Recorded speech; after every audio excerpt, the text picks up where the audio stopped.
જય જવાન જય કિસાન મિત્રો દેવભૂમિ દ્વારકામાં અત્યારે ખેડૂતોની હાલત ખૂબ જ કફોડી છે.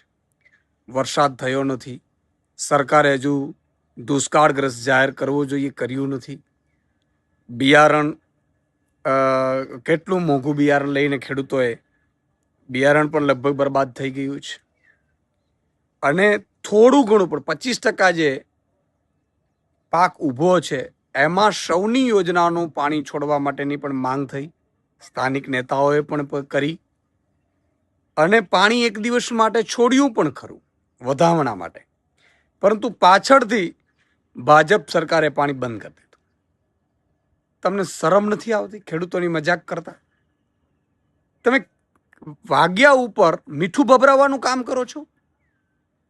તમારે એમ જ સન્માન જોતા હોય ભાજપે તો અમે ફુલાર કરી જશું, પરંતુ ખેડૂતોને કહેવામાં આવે કે વંગડી સાની ડેમમાં પાણી છોડાશે ને, ગઢકી ડેમમાં પાણી છોડાશે ને, વંગડીમાં પાણી આવશે ને, બીજી વર્તુમાં પાણી આવશે ને, આખા સૌની યોજનાનું બધા ડેમોમાં પાણી આવશે, અને પછી એ પાણી બંધ કરી દેવામાં આવે તો ખેડૂતોને અને એના પરિવારને કેટલી લાગણી દુભાય.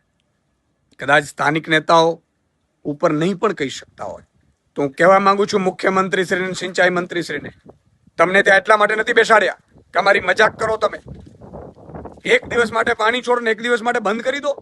આ મુખ્યમંત્રી હોય આવા કે જે લોકો ખેડૂતોની પીડા સમજવાની જરૂર છે. ખરેખર તો દ્વારકામાં વિઝિટ કરવી જોઈએ.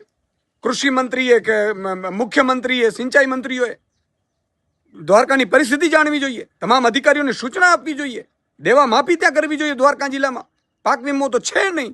તો આ બધી વ્યવસ્થાઓ કરવાને બદલે તમે રાત દિવસ એક કરીને થોડા ઘણા પણ પાણી છે એ પણ જો સિંચાઈમાં મળી જાય તો ખેડૂતો એનો પાક ટકાવી રાખે, એના બદલે તમે પાણી છોડીને એક દિવસ પછી બંધ કરી દો છો.